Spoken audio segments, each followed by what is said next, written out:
Chapter 31.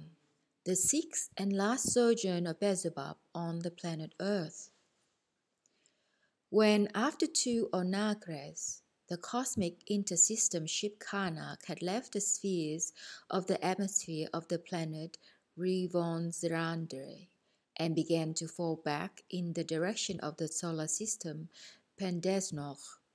on to the planet Karatas, Hassan, having sat down in his usual place, addressed Beelzebub with the following words. My dear and beloved grandfather, be kind as always and tell me something more about the three sentient beings breeding on that planet which is called Earth. In reply to this, Beelzebub related about his sixth and last visit on the planet Earth. He began thus. I was on that planet for the sixth time just before I received my full pardon and permission to leave that most remote solar system, situated even almost beyond the reach of the immediate emanations of the Omni Most Holy Sun Absolute. That is, just before my return here to the center of the universe, to the place of my arising, to the immediate bosom of our common uni-being endlessness. This time, circumstances unexpectedly so came about that I had to exist there among these peculiar beings a very long time, namely, a little less than a year of our time, or, by the time calculation there, more than 300 years. As initial cause of this last visit of mine to the surface of that planet which has pleased you, the following circumstances served. You must know that after my fifth visit to the surface of that planet of yours, I continued likewise, as before, to observe them from time to time the existence of those three brained beings who please you. I observed them particularly attentively at those periods when there proceeded among them their chief particularity, namely, their processes of reciprocal destruction. And I observed so attentively at these periods because I wished to make unquestionably clear to myself the causes of the periodic manifestations of such an exceptionally terrible need of their strange psyche, strange to the point of the phenomenal. When I happened to be a little freer, I would at times follow for almost a whole Martian day or night every kind of their manifestations during these processes. Well, thanks to these special observations of mine, both from the planet Mars and during my former personal sojourns there among them, I had a more or less definite understanding concerning all the ways and means used by them for a more effective destruction of each other's existence. Well, my boy, once while watching as usual this process of theirs from the planet Mars through my big telescope, I suddenly noticed that which served as the initial cause impelling me to undertake my sixth descent, namely, I saw this time that, without moving from their place, they did with a certain thing something which resulted in a tiny puff of smoke, whereupon a being from the opposite side immediately fell down either totally destroyed, or with one or other part of his planetary body mutilated or destroyed forever. Such a means of reciprocal destruction I had never seen before, and there had not yet been crystallized in my presence any data for a confrontative logical explanation of the possibility on their part of using such a means for destroying the existence of other beings similar to themselves. Concerning each and every of their ways and means, the purpose of which was the destruction of each other's existence. I had already had before this a definite logical confrontation, which explained to me just what are the accidentally arisen surrounding factors that bring forth in them impulses and stimuli, as the result of which their essence is gradually brought to such a phenomenal being ableness to destroy, for no rhyme or reason, the existence of other beings similar to themselves. But for this new means, which I now saw for the first time, for destroying each other's existence, my former logical and psychological explanations could not indeed in any way be applied. I had formerly explained to myself that such an exclusively abnormal inherency in their psyche is not self-acquired by the beings of the given epoch. But I understood that this terrifying periodic being need was acquired and gradually assimilated by them during the course of very many of their centuries. Also, of course, thanks to the abnormal conditions of existence established by the beings of past generations, and that this being need had already become finally inherent in their contemporary three-brained beings, owing to external circumstances not depending upon them, and that it had become inevitably proper to them to occupy themselves with this. And indeed, my boy, during these processes, they usually instinctively at first refrain from such an unnatural manifestation. But later, when every one of them already in the environment of the process itself, willy-nilly sees and becomes convinced that the destruction of the existence of those similar to themselves proceeds so simply, and that the number of the destroyed always grows and grows. Well then, each of them involuntarily begins instinctively to feel and automatically to value his own existence. And having become persuaded by his own eyes that the possibility of losing his own existence depends, at the given moment, absolutely only on the number of beings of the enemy side not destroyed, then in consequence of the strengthened functioning in his imagination of the presence of the impulse called cowardice, and on account of the impossibility at each moment of reasonable deliberation by his being mentation, weakened already without this, he begins from a natural feeling of self-preservation to strive with all his being to destroy as many as possible of the existences of the beings of the enemy's side in order to have the greater chance of saving his own existence. And gradually, progressing in this feeling of self-preservation of theirs, they then reach the state, as they themselves say, of bestiality. But as regards that means of the destruction of the existence of other beings similar to themselves, which I then saw,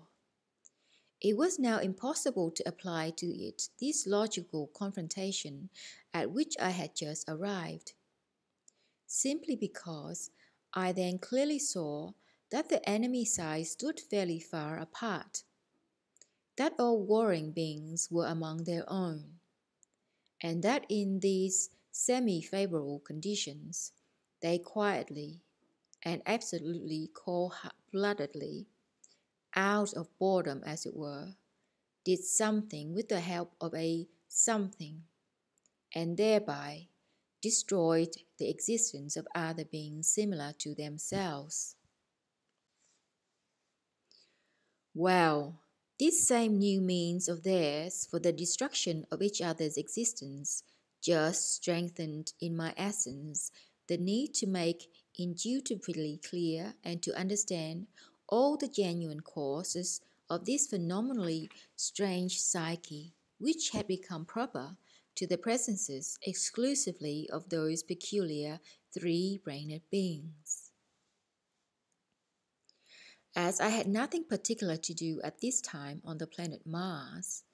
I decided to wind up without delay my current affairs and personally to descend to your planet, and there, on the spot, at any cost, to elucidate this question which had always troubled me,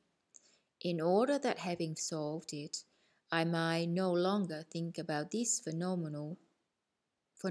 of our great universe. Several Martian days later, I just flew there, as always, on the same ship occasion. We decided to descend this time onto the continent Asia, near the locality called Afghanistan, since before we had flown off, we had made it clear through our Tascoano that the turn of the process of reciprocal destruction was proceeding at that time in just the said country. Having descended onto the locality near this Afghanistan, we decided to send our ship occasion for mooring somewhere further from those places where your favorites had recently been breeding. You must know that to find a suitable mooring place for our ship occasion on the surface of your planet has already in recent times become anything but easy, since your favorites have furnished themselves with very many kinds of contrivances for what is called marine locomotion, which contrivances they also call ships, and these ships of theirs are constantly flitting about in all directions, mostly around the continents. We had, it is true, the possibility of making our ship occasion invisible to their organs of perception of visibility. But we could not annihilate its presence, and without this it could not remain stationary on the water from the constant danger that their ships might bump into it. Well, for this reason, we this time decided to send our ship for mooring to what is called the North Pole, where their ships have as yet no possibility of going. While we were descending on to the surface of this planet of yours, the process of reciprocal destruction which had been proceeding in Afghanistan finished. But all the same, I remained to exist near this Afghanistan, as it was just on that part of the continent Asia that at that period these processes of theirs most frequently proceeded. Since I had in view, on this last personal flight of mine onto the surface of your planet, to obtain without fail a completed awareness of the causes of the questions which were constantly troubling my essence, namely, to make clear to myself the causes in all their aspects why the psyche of those three-brained beings who please you has become such an anomaly. I did not, as I have already told you, soon return home to the planet Mars, as I did on previous occasions, but I remained to exist among your favorites about 300 of their years. As I now commence the narration of the information elucidating the state of the results already obtained from every cause in the common presences of the three-brained beings of the planet Earth, which pleases you, my essence prompts me and animates my eye and all the separately spiritualized parts of my common presence to emphasize, first of all, that during this last personal sojourn of mine on the surface of your planet, I had to study very seriously and even to elucidate experimentally the details not only of the psyche of single individuals of your favorites taken separately, but likewise the perceptions and manifestations of the psyche of these single individuals taken in a general mass, dependently upon the combinations of surrounding conditions and the results brought forth by them, and also upon their mutual reactions. For the purpose of these elucidating experiments of mine, I even obliged this time to have recourse to the help of those branches of general knowledge which we called Samonoltooriko, Gasometronoltooriko, and Sakookinoltooriko. That is, to those branches, the similarities to which are found among your favorites also, these specialties being named medicine, physiology, and hypnotism. Just at the beginning of this sixth personal sojourn of mine, I soon categorically made clear, thanks to my experimental investigations, that most of the causes of the strangeness of their psyche are found not in that usual consciousness of theirs, in which alone they have already automatized themselves to exist in what is called their waking state, but in that consciousness of theirs which, thanks to their abnormal ordinary being existence, was gradually driven within their common presence, and which, although it should have been their real consciousness, yet remained in them in its primitive state, and is called their subconsciousness. This subconsciousness is, however, just that part of their general psyche about which, do you remember? I have told you already that it was first noticed by the very saintly Ashiata Shimash, who constated that in that part of their psyche there are not yet atrophied the data for the fourth sacred impulse, which is named objective conscience. When I had chosen as the place of my fundamental existence the locality in the center of the continent Asia called Turkestan, I not only went from there to the places where the processes which interested me proceeded, but during the pauses or lulls in these processes, I also traveled a great deal, visiting almost all the continents, and during these travels, I encountered beings of most, as they say, peoples. During these travels of mine, I remained nowhere for long, excepting in certain independent countries on the continent Asia called China, India, Tibet, and of course, also that lately largest half-Asiatic, half-European community called Russia. In the beginning, I devoted all the time I had free from observations and investigations concerning the chief aim which I had set myself for this time, to the study of languages there, in order to have greater possibilities of better establishing everywhere corresponding relations with the beings of all types, belonging to every kind of their peoples there. Maybe, my boy, you do not yet know that it is also on this ill-fated planet, only that there exists the excessive absurdity which consists in this, that therefore mutual spoken relations among themselves,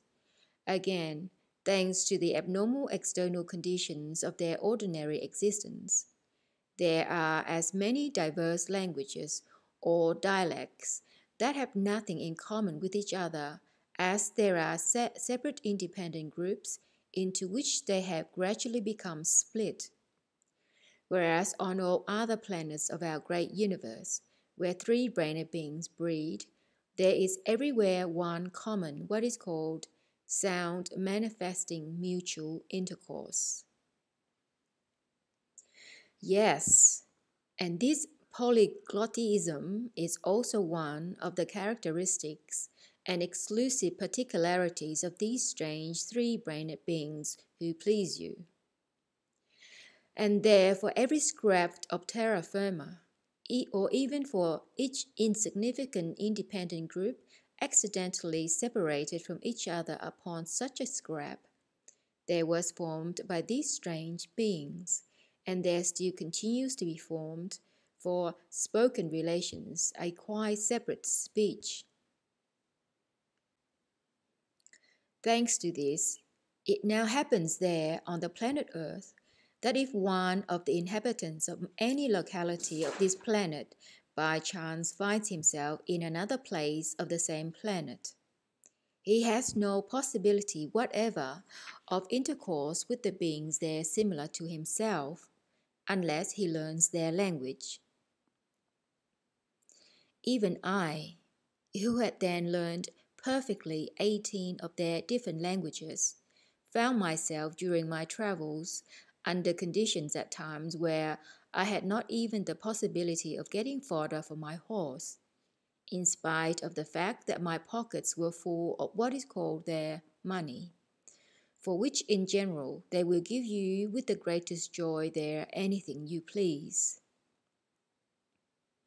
It may happen there that if one of these unfortunate beings existing in some town or other, knowing all the languages used in that town, finds it for some reason or other necessary on another occasion to be in some other place at a distance of 50 or so of what are called their miles, which distance corresponds approximately to one of our Klintrana.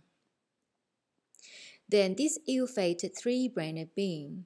happening to be even at this insignificant distance from the place of his somehow or other established existence, owing to the abnormality there referred to, and also of course because in the common presences of these unfortunate beings, the data in general for instinctive perception were long ago atrophied, becomes absolutely helpless, and can neither ask for what he really needs nor understand a word of what is said to him. These numerous languages of theirs not only have nothing in common with each other, but one of them will sometimes be so built up that it has absolutely no correspondence with the possibilities of those organs of the common presence of the being which are specially adapted by nature for this purpose, and which are called vocal cords.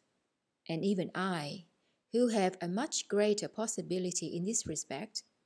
was entirely unable to utter certain words. The beings of the planet Earth themselves, however, realized this absurdity of theirs, and recently while I was still there, a number of representatives of their different solid communities met somewhere together jointly to find a means for a way out of this difficulty. The fundamental purpose of these representatives of the contemporary important communities who assembled together was to select one of the languages already existing there and to make it common for the whole planet. However, as usual, nothing resulted either from this really sensible intention of theirs, owing as ever, of course, to those same usual dissensions of theirs, thanks to which all their promising beginnings always fall through. In my opinion, you will find it useful if I tell you a little more in detail why, in the given case, these said dissensions of theirs occurred, as this would be a very characteristic example of all the dissensions in general arising among them. At the outset, these said representatives of the contemporary solid communities, why I don't know, fixed their choice of a common planetary language on one of the three following languages existing at present, called Ancient Greek, Latin, and the language newly composed by the contemporary beings, Esperanto. The first of the said three languages was the one which was worked up and which served for the spoken relations of the beings of that ancient community there, which, as I have already told you, arose from a small group of Asiatic fishermen, and which group later became a solid community, the beings of which were during a long period specialists there in the invention of sciences. From the beings of this community, that is, from these said ancient Greeks, not only many different sciences, but likewise their language reached contemporary beings. But the second language which they proposed to make a common planetary language, namely Latin, was the language spoken by the beings of that ancient solid community formed, as I have also told you, from a small group of Asiatic shepherds, whose descendants were later the cause of the fact that in the presences of all the beings there of subsequent generations, there was gradually formed and ultimately in the contemporary beings became already definitely fixed and obligatorily inherent in them, that perverted function, thanks to which all impulses arising in them, in the sense of striving for evolution, are already automatically paralyzed at their very roots, and which they themselves call sexuality. Well, when these representatives of various contemporary powerful communities met in order collectively to choose one or another of the mentioned three languages, they could not settle upon any one of the three languages owing to the following considerations. Latin they found poor in the sense of the number of words, and indeed, my boy, the shepherds, with their limited needs, could not create a many-worded language. And although Latin became later on the language of a large community, yet beyond the special words required for orgies, they did not introduce into it anything that could suit the contemporary beings of your planet. And as regards the Greek language, then although by the wealth of its vocabulary it might indeed serve as a universal language for their whole planet, because these former fishermen, in inventing every possible kind of fantastic science, happened also to devise very many corresponding words which remained in that language. Yet, these representatives of the contemporary powerful communities could not fix their choice upon it, owing to a peculiar particularity which also flows from this same strange psyche of theirs. The point is that all the beings assembled to select a common planetary language were representatives of communities which had become, at the period of their common contemporary civilization, powerful or, as they also say, great. But this ancient Greek language continues at the present time to be spoken by the beings of a contemporary small community called Greeks, who, though they are descendants of the former great Greeks, have not now at their disposal as many of what are called guns and ships as those important communities whose representatives were just then assembled in order unanimously to select one common language for the whole planet. Therefore, in all probability, each of these representatives deliberated somewhat as follows. Heavens above! Can anybody use a language which is spoken by the beings of such a trifling community? It hasn't even guns to entitle its representatives to equal participation in our international 5 o'clocks. And indeed, such contemporary beings there, namely, such as become representatives of important communities,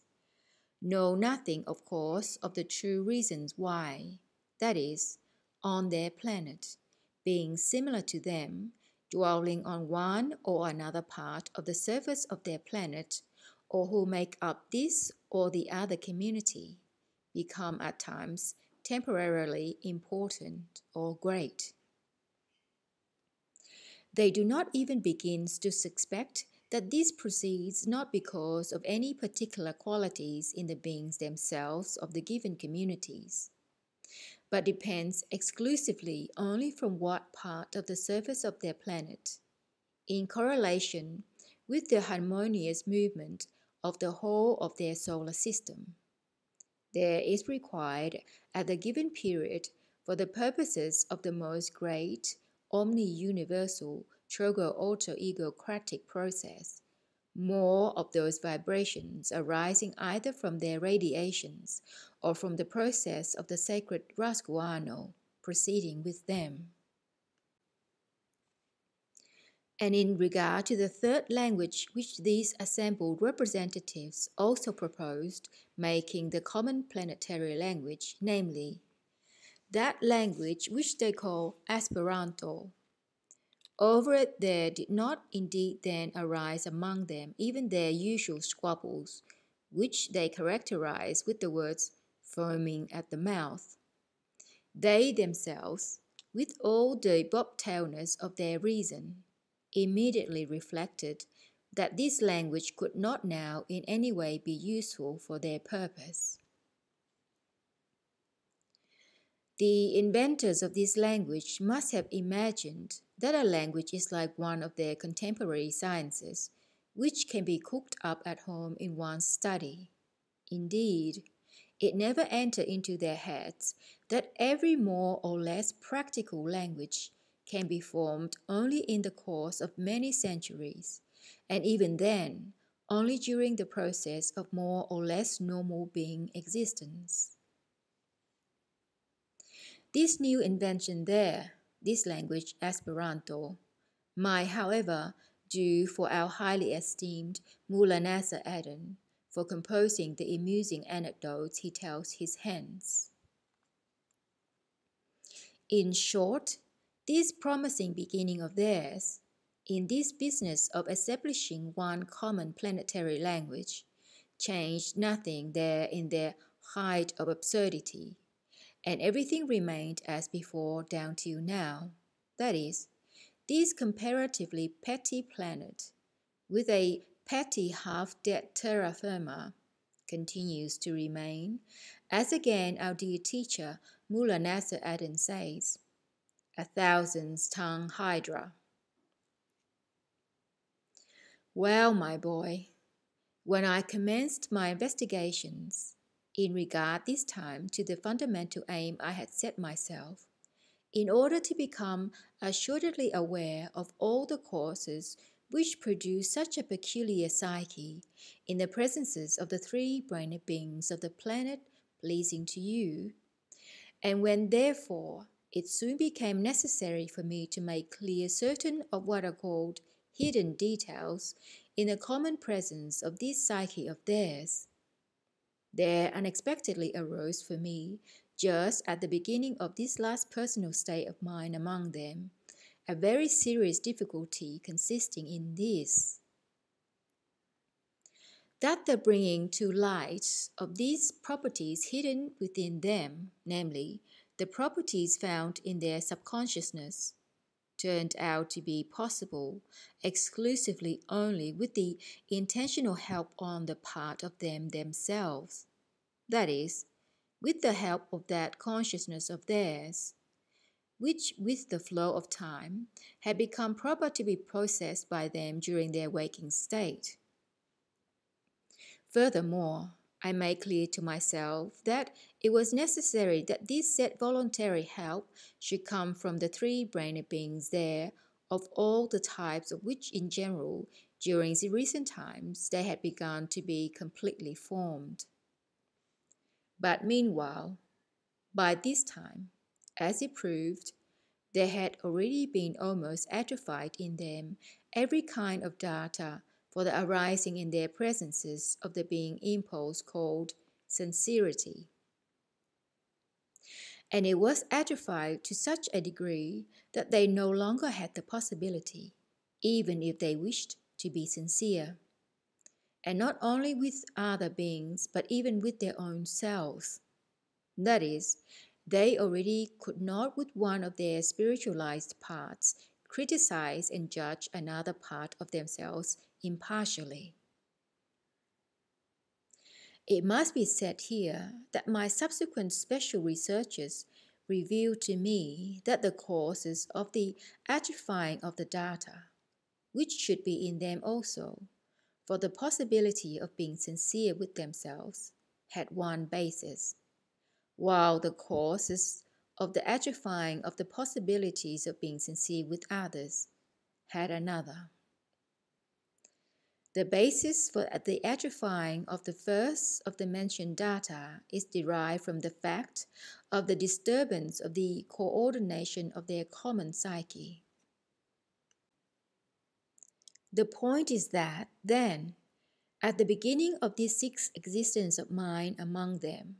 on the one hand, in their general presences, data yet continue always to be crystallized for the arising in them, as in all the three-brained beings in general, of the being impulse called self-remorse, and which they themselves call remorse of conscience. While on the other hand, every kind of their inner and outer manifestations in the ordinary process of their being existence began to become always less and less becoming to three-brained beings. Consequently, in their presences there arise more and more frequently the causes for the manifestation of the said being impulse of remorse of conscience. And as the sensations thereby induced, which are similar to those which arise from being pakjok duty, infallibly lead to the suppression and the enslaving of the denying principle inherent in the common presences of the three-brained beings called self-calming. Then in them, during every kind of inner and outer manifestation of their common presences, which flow from the natural stimuli of one or another separately, independently spiritualized localizations, proper to be present in the three-centered beings. Each time with the arising of this sensation of self-remorse, disagreeable to them, at first intentionally on the part of their ruminating parts, and later, thanks already to the habit which they had created, there began to be stifled and gradually to cease self-criticism. And so, by reason of this impotency arising and always increasing in their organization, which involved by constant repetition the whole disharmony of all the functioning of their psyche, there gradually almost disappeared from their common presences such data also infallibly inherent in every three-brained being of all our great universe, for manifesting sincerity even towards themselves. As basis for the disappearance from their common presences of data for ableness to be sincere with other beings similar to themselves, there served just that abnormal form of their mutual relationship long before established there, which, as I have already told you, was based on their mutual division into what are called castes or classes. When there began among them and soon became inevitable the habit of allocating one another to these various maleficent castes of theirs, then from that time, in the common presence of each of them, there were gradually crystallized two particular quite opposite what are called organic properties, the manifestation of which, little by little, even cease to depend on either their ordinary consciousness or on their subconsciousness. These two properties consist in this: that they always behave towards each other either, so to say, haughtily or servilely. During the manifestation of both these properties, there are paralyzed in them all relations on what are called equal terms with anybody whomsoever, thanks to which not only the inner sincere, but also even the outer ordinary habitual relations have become established among them in such a way that already it had become quite usual, particularly in recent times, that if someone belongs to a caste considered higher than the caste of another, then in everything and always in relation to this other, there arise in him impulses called there either haughtiness, or contempt, or patronage, or condescension,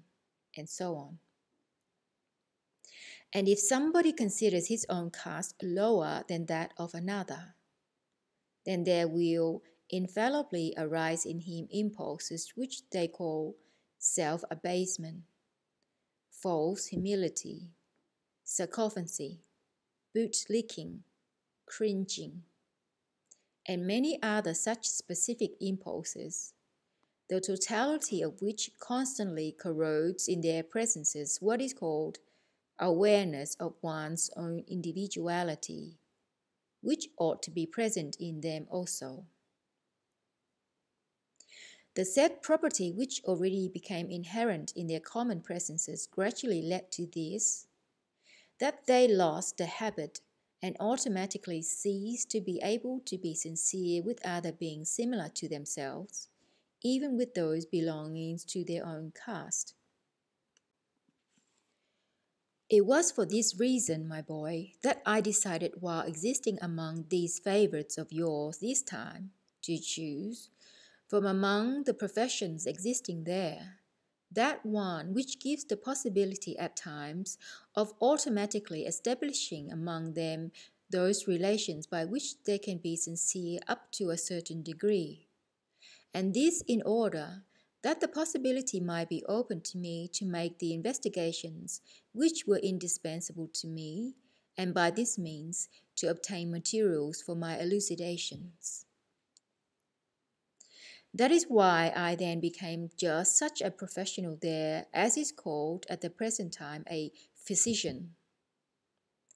This profession there corresponds somewhat to that profession which those whom we call our Zirlikners have. Besides this said profession, there is, by the way, there yet another profession, with the representatives of which some of your favorites automatically become more sincere perhaps than with others, particularly concerning those, as they express themselves, inner experiencings of theirs which I needed most of all for my elucidation. However, although that profession might yield more material for my investigations, I did not wish to choose this profession for myself, to which what are called confessors most often devote themselves, for the sole reason that this profession constantly constrains one to play outwardly a role and never allows one to consider one's inner real impulses. Before telling you further, I must, I think, enlighten you a little also about what the contemporary physicians there represent in themselves, who ought to correspond to our Zirlikners. You probably already well know that Zirlikners among us on the planet Caritas, as also in general being similar to them on other planets of our great universe, upon which breed already form three-brained beings, and from the number of whom are several who, called differently on different planets, take upon themselves essential obligations in relation to the environment of beings similar to themselves. Well, these Zirlikners are those responsible individuals who voluntarily devote the whole of their existence to helping any being of that region to fulfill his being obligations. If this being for some reason or other, or simply thanks to a temporary irregular functioning of his planetary body, ceases to be able to fulfill his inner or outer being duty by himself, it must without fail be noticed that in former times also on your planet, such professionals as are now called their physicians were almost the same and did almost the same as our Zirlikners among us. But gradually, with the flow of time, the responsible beings there who devoted themselves to such a profession, namely, to the fulfillment of such a high voluntary being duty, taking upon themselves, degenerated like everything on that strange planet, and became also absolutely peculiar. And at the present time there, when the functioning of his planetary body in one or other of your contemporary favorites becomes deranged in this or that respect, and when this being ceases to be able to fulfill his being obligations, these contemporary physicians of theirs are also called in for help. And no question about it, these physicians do also indeed come. But how they help, and how they discharge by their inner essence the obligations taken upon themselves, it is precisely here, as our highly esteemed Mullah Nasser Aden says, that the dead camel of the merchant Vermassan-Zeroonan-Alaram is buried. Know first of all that at the present time, those contemporary three-brained beings become those professionals who, for the most part, during the period of their preparation to be responsible beings, succeed, as is said there, in learning by rote much miscellaneous information concerning those means for getting rid of every possible kind of what are called their illnesses, means which all women in their dotage, during all previous times on their planet, employed upon or advised for three-brained beings there to this end. Among the number of such means for getting rid of the said illnesses, there are chiefly various remedies existing under the name of medicines. Well, when one of the contemporary beings becomes a responsible professional, and when other beings needing his help apply to him for this help, he uses or prescribes just these mentioned remedies. Here it will be very useful for the development of your reason, if to your common presence is added a logic-Nestorian implementation, from information concerning one particular, very peculiar property, which is acquired in the psyche of these contemporary professionals of the planet Earth. This peculiar psychic property is acquired by those terrestrial professionals as soon as they receive the title of qualified physician, and it functions constantly in them during their wish to help other beings who need their aid. The point is that, in their common presences, both the intensity of the desire to help and the quality itself of the help given always depend exclusively on the smell there is in the house to which he is called. Namely, if the house to which such a contemporary professional is called for help smells of what are called English pounds, then in it, thanks to this smell, not only does his inner being wish to help the suffering being increase to the point of what are called Neplusutra, but even in outer manifestations, his planetary body once assumed the form of a Dzedzatzshoon, which is a bitten dog. In the case of most contemporary physicians there, even appears on their faces from this smell what are called boot-licking expressions, and their bobtail becomes pressed tight, almost glued between their legs. But if the house to which such a terrestrial Zirlikner is called for help to a needy being smells of what are called cancelled German marks, then his inner being wish to help the person in need also increases, but only in this respect,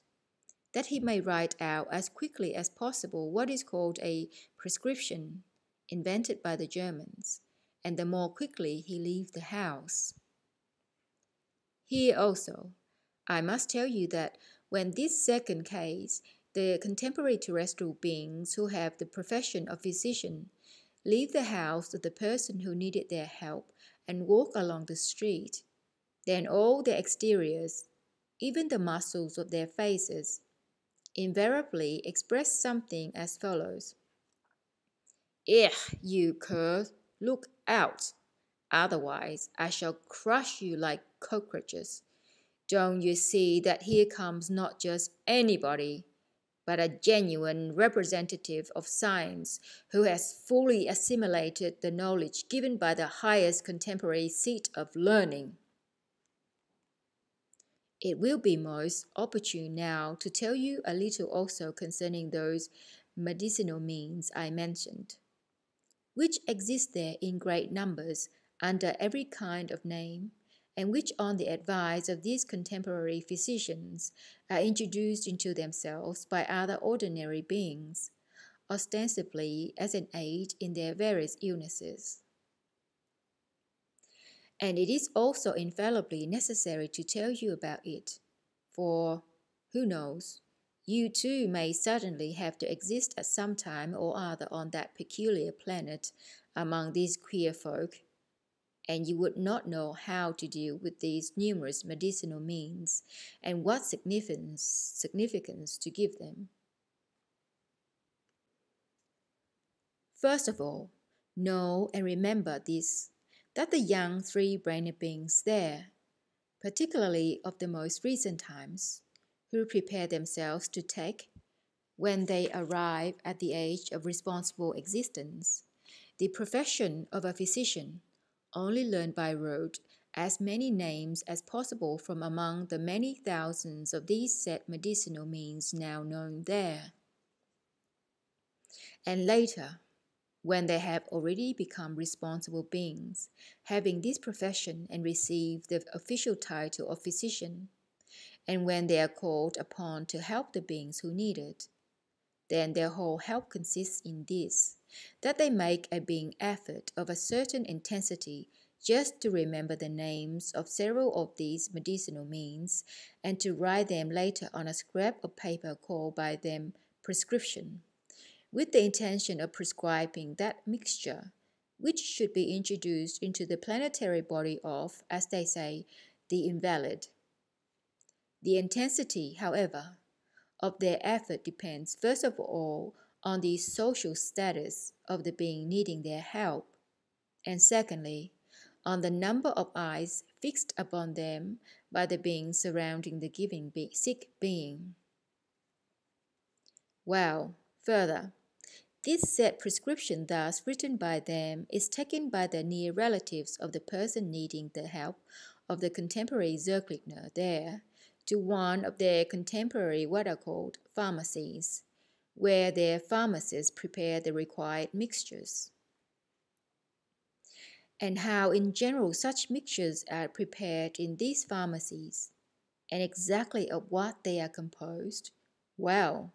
just this you will well understand if I relate to you one only of the numerous information I learned concerning it, and which I was told by one of the beings there, having just this profession of a pharmacist. This, my present tale, refers to that period when I had already often begun to frequent that large community which was called Russia. Well, in one of the two chief places of existence of this said large community, namely, in the one which was called Moscow, friendly relations happened to be established between myself and such a professional, that is, a pharmacist. According to the notions there, this pharmacist was already an old being, and his character was very kind, and even so to say, obliging. He belonged to what is called there the Jewish faith. It is necessary to tell you here that there, on almost all the continents at that present time, these pharmacists are, why I don't know, mostly beings belonging to the Jewish faith. And so, when I used to go to that second chief place of Russia, where that acquaintance of mine, the pharmacist, existed, I would always call on him, and there in the back room of his pharmacy, which as a rule they called a laboratory, I used to chat with him about every kind of fiddle-faddle. Once, when I went as usual into this said laboratory of his, I saw that he was pounding something in a mortar, and, as is usually done there on these occasions, I inquired what he was doing. To this he replied to me thus: I am pounding burnt sugar for this prescription. And here he handed me a scrap of paper on which the usual prescription was written of a widely spread medicinal means existing there under the name of Dover's powder. This powder is called there Dover's because it was invented by a certain Englishman whose name was Dover, and it is used there chiefly for coughs.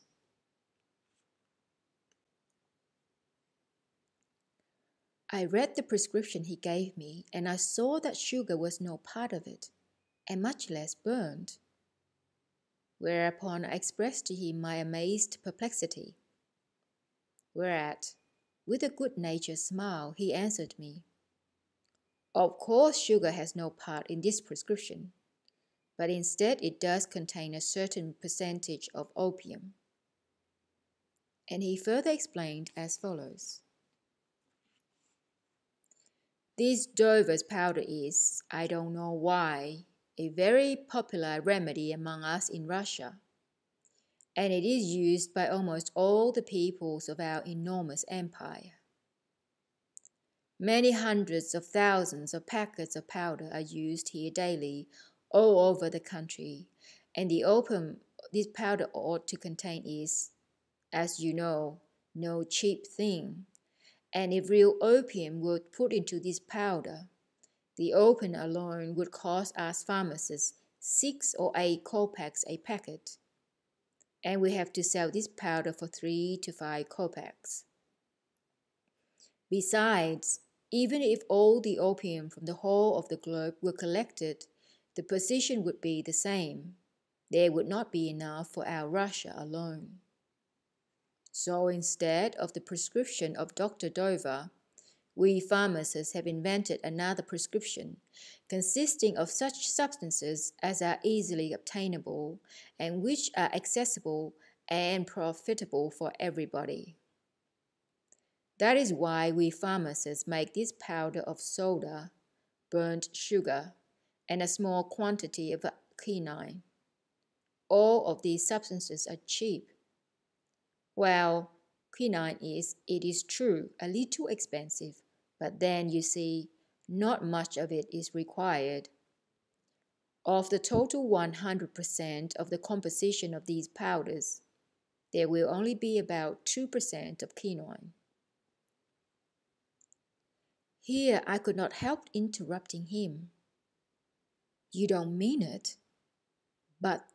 it's not possible. Has no one ever discovered that instead of Dover's powder, you give them this particular mess? Of course not, laughingly replied this good acquaintance of mine. These things can be detected only by sight and taste. And this Dover's powder which we make, however you turn it, and under whatever microscope you examine it, is in color the same as it should be according to the genuine prescription of this Dr. Dover.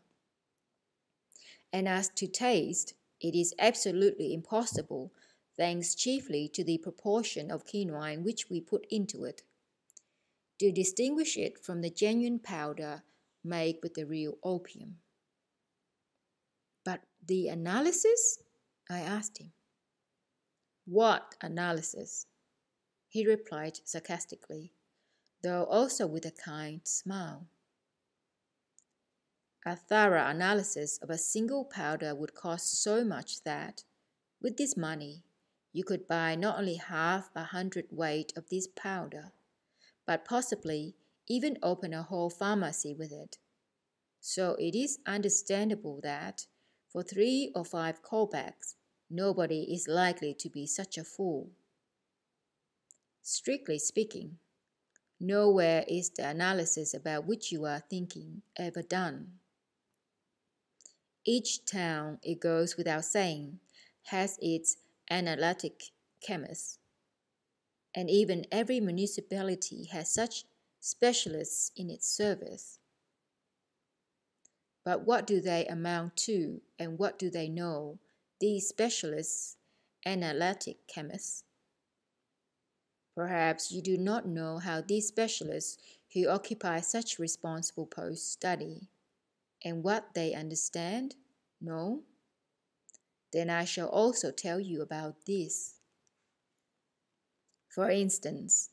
some mamma's darling, a young man, inevitably with a pimpled face, and he is pimpled because his mamma considered herself a highbrow and thought it was indecent to speak of and to point out certain things to her son. Whereupon this son of hers, not yet having formed his own consciousness, did that which was done in him, and the results of these doings of his, as with all such young people, appeared on his face as pimples, which are very well known even to contemporary medicines. Well, my honourable doctor, it was thus that the pharmacist continued.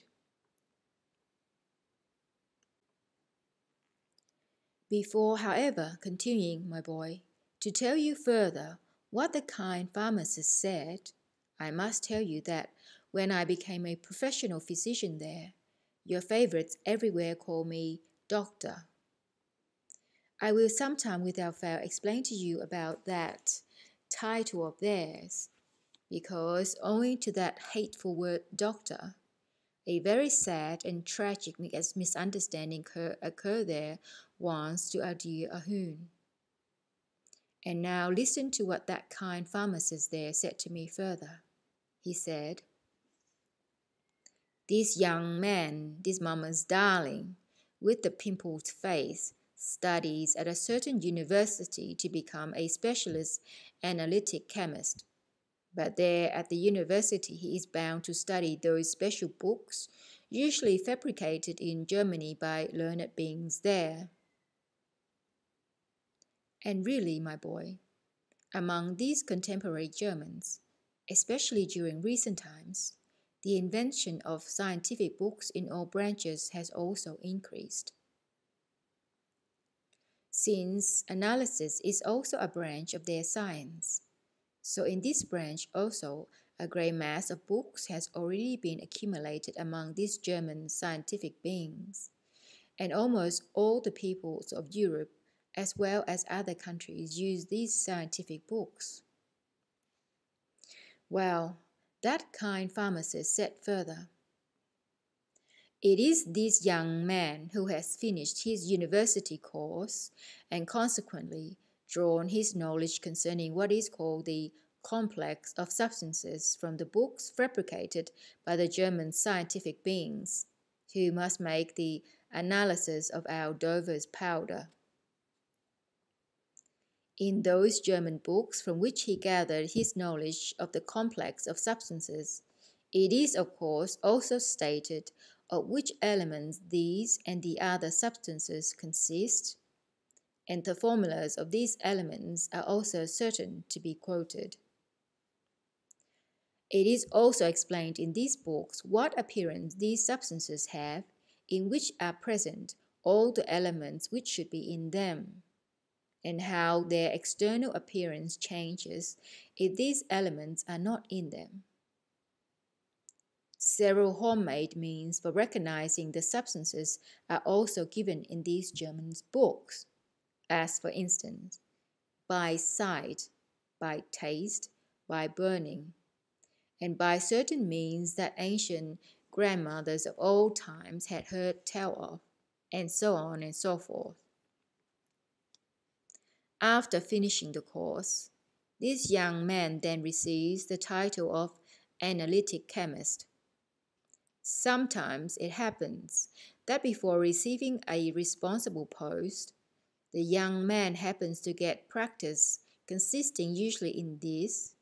that he serves for a certain time at a slaughterhouse, where he helps the local chemist, also a former mama's darling, to ascertain with the aid of a microscope, in a certain way only known to themselves, whether the pork contains strychnine, and only later,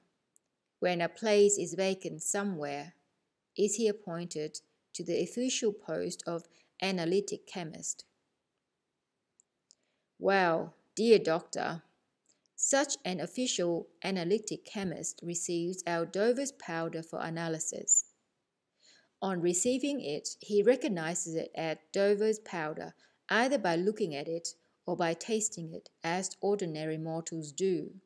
or because the sender writes to him that it is precisely Dover's powder. For this analysis, he takes up from his table what they call his pharmaceutical guide, also composed by Germans, which every official analytic chemist is bound to have. And there in that guide, he hunts up the place where are written the formulas of powders of all kinds. As Dover's powder is known everywhere, it is, of course, also included in that book. Thereafter, our highly respected analytic chemist takes from his table a form on which official title is indicated and writes, "The powder sent to us for analysis proves to be, according to all the data, Dover's powder. The analysis showed it to contain," and he copies a formula from his German pharmaceutical guide, deliberately increasing or diminishing some of the figures, but increasing or diminishing them, of course, only very slightly so that they may not slap you in the eye. And he does this first of all so that everyone should know that he has written the result of his analysis not any old way, but that he has really investigated the matter. And secondly, because whatever you may say, he as town pharmacist, being also an official person, will little wish, I think, to make enemies for himself in the town where he lives. The form thus written is dispatched to him who sent the Dover's powder, and the famous analytic chemist himself is quite at peace, as no one knows that he has made no analysis at all, nor could anyone check him. First, because he is the only official analytic chemist in the town, and secondly, because even if one of these powders of ours should be taken to any other phenomenal chemist in another town, nothing alarming could happen. Are there no other Dover's powders in the world? The packet of powder he analyzed no longer exists, because naturally, in making the analysis, he had to destroy it. Besides, no one is to be found who, for the sake of 3 kopecks worth of Dover's powder, would kick up such a fuss. At all events, venerated doctor, for 30 years now I have been making these powders according to the prescriptions of ours, and I certainly sell them. And up to today, I have never had any misunderstanding on account of these Dover's powders of ours. And no misunderstanding can occur, because Dover's powder is already generally known everywhere, and everybody is convinced that it is excellent for a cough. And all that is required of any remedy is that it should be known to be a good one. As regards how the remedy is made and what it contains, what does it matter?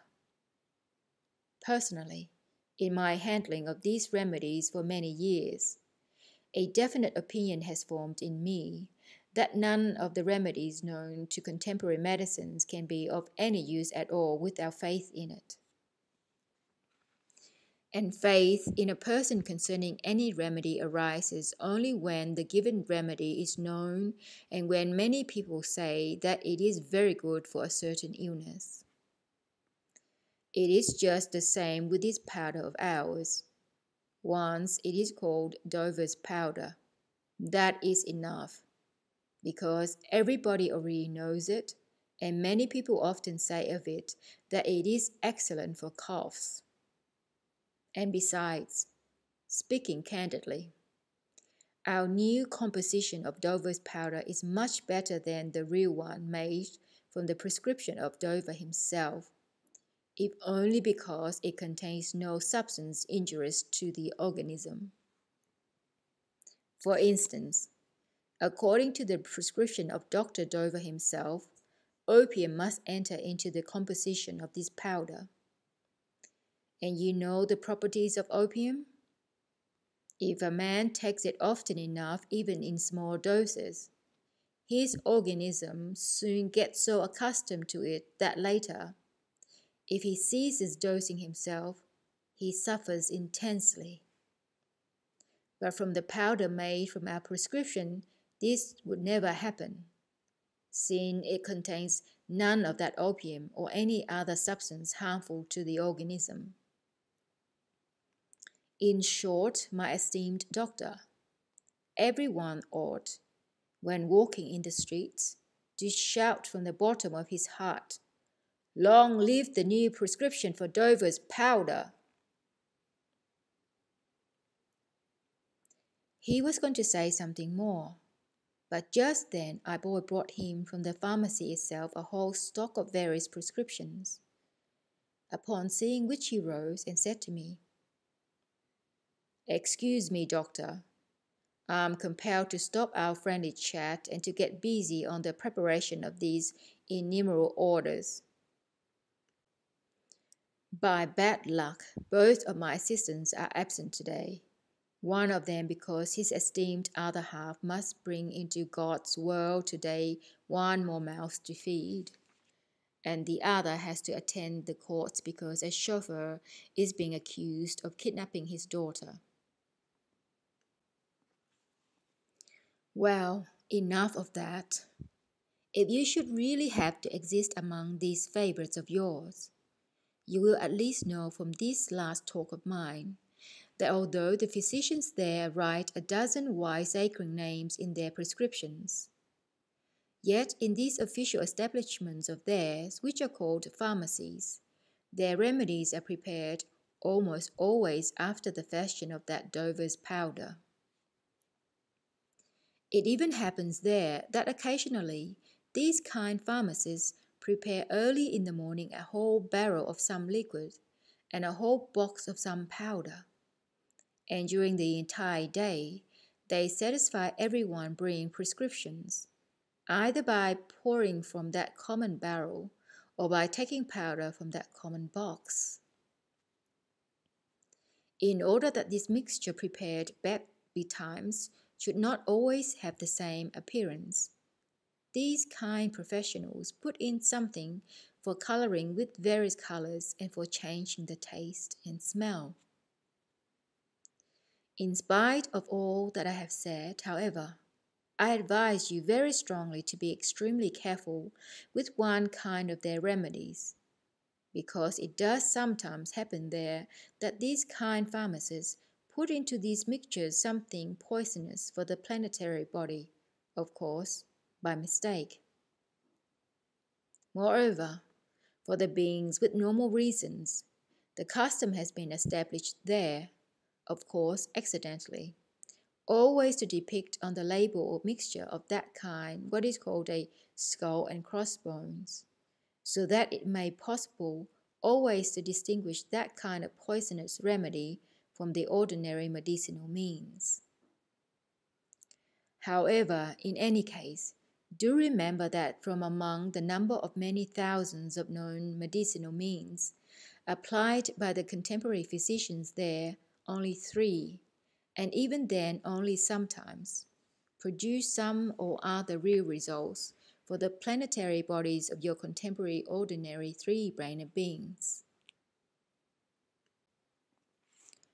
One of these 3 medicinal means which does sometimes, nevertheless, produce a useful reaction is that substance, or more strictly speaking, those active elements entering into it, which the beings of Maraplisi learned how to obtain from the plant poppy, and which they were the first to call opium. The second substance is that which is called their castor oil. This substance was already used long ago by the beings of Egypt for embalming their mummies, and it was they who also noticed that this substance has, among other things, that action for which it is now used.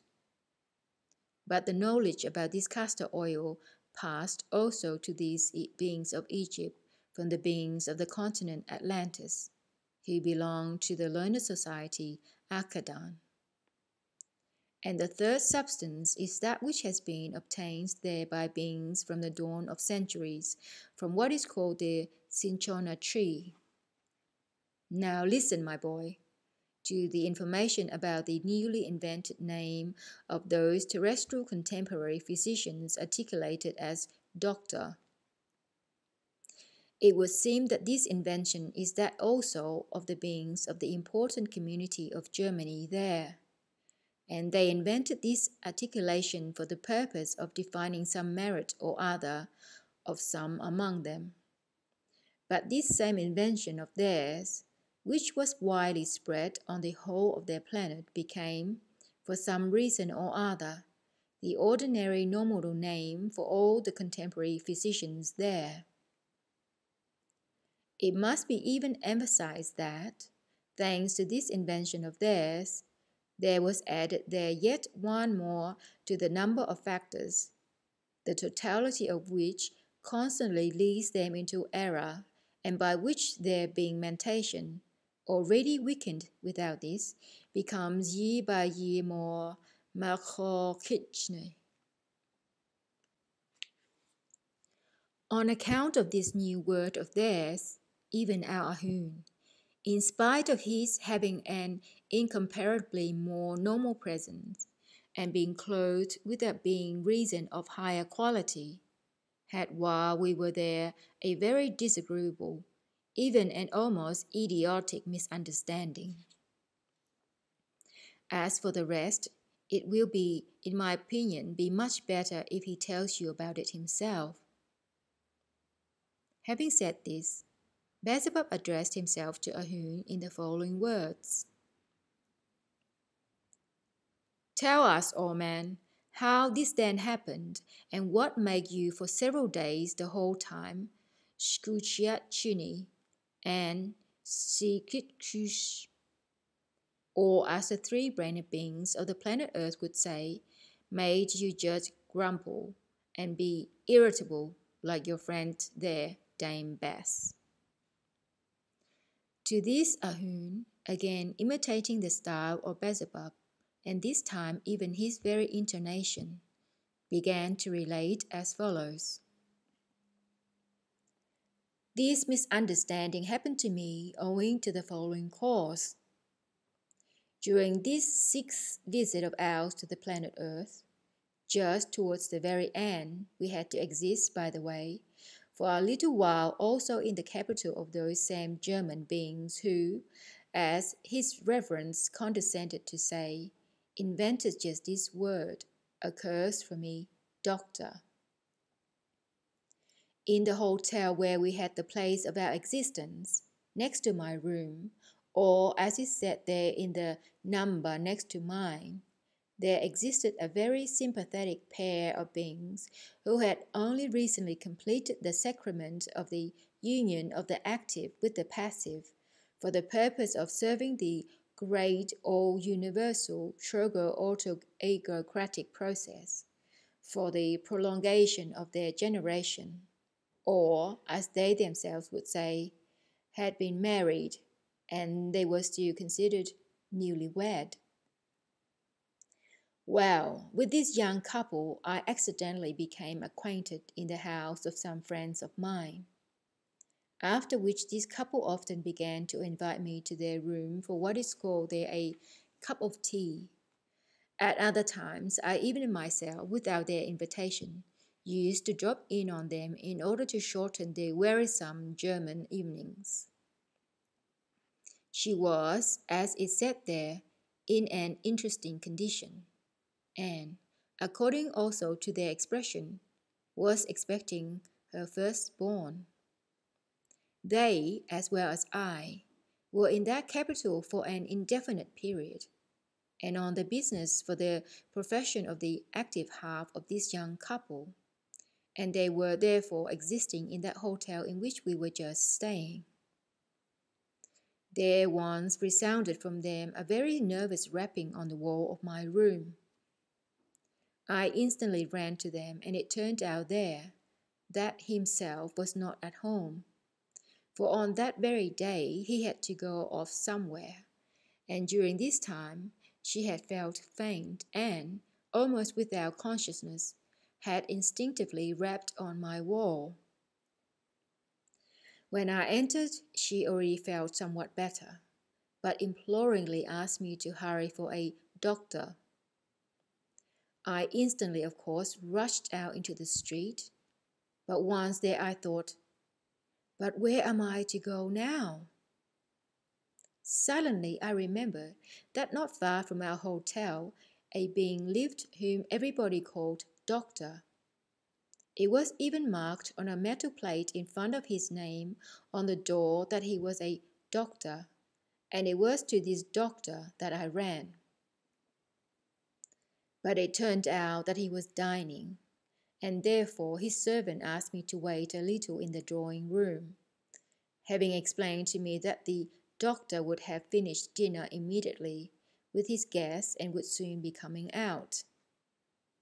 I, of course, sat down in the drawing-room awaiting this doctor, but it could scarcely be said that I sat very quietly. I was sitting there as being say there, on live coals,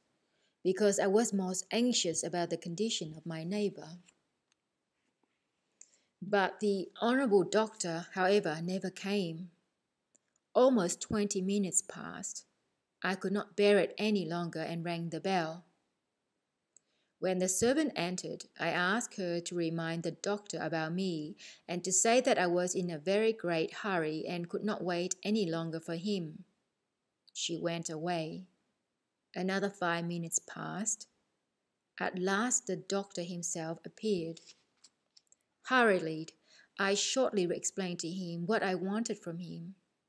but to my astonishment he began to laugh irrepressibly at my request. I thought, obviously during dinner with his friends, this doctor had drunk more than one glass too much of German beer. And only when he calmed down a little from his hysterical laughter could he tell me that, to his great regret, he was not a doctor of medicine, but only a doctor of philosophy.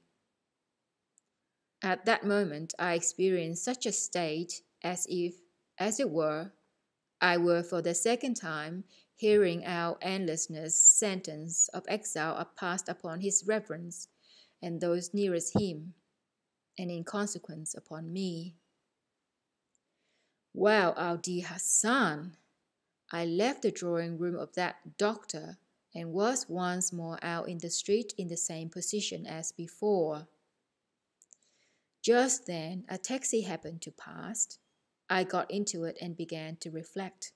Where now? I then remembered that in the cafe where I sometimes went, a being also almost always went whom everybody called Doctor. I ordered the chauffeur to hurry to this cafe. There, a waiter known to me told me that this same doctor had indeed been there, but had just left with some of his acquaintances, and that he, the waiter, had accidentally overheard from their conversation that they were going to such a restaurant, and gave me the name of this restaurant. Although this restaurant was some way away, yet nevertheless I ordered the chauffeur to go there, as I knew of no other doctor. At length, in half an hour, we came to this restaurant, and there I very soon found this doctor. Once again, this time, he turned out not to be a physician, but a doctor of jurisprudence. I was completely, as it said there, in the soup. At last it entered my head that I might address myself to the head waiter of the restaurant and explain to him in detail what I required. This head waiter turned out to be a very kind being. He not only explained to me what had to be done, but even went with me to a certain physician, this time called a Dr. Akucher. We found him by chance at home, and he was kind enough to agree to go with me at once. But while we were on the way, my poor neighbour had already brought forth a boy, her firstborn, and having somehow swaddled the baby without anyone's help, was already sound asleep after the terrible torments she had borne in solitude. And so, from that day, I have with my whole being hated the sound of the word doctor. And to each of the beings of the planet Earth, I would advise him to use this word only when he is very angry. That you may the better understand the significance of the contemporary physicians on your planet, it is also necessary to tell you of the saying of our highly esteemed Mullah Nasser Aden concerning these same contemporary physicians. He speaks of them thus: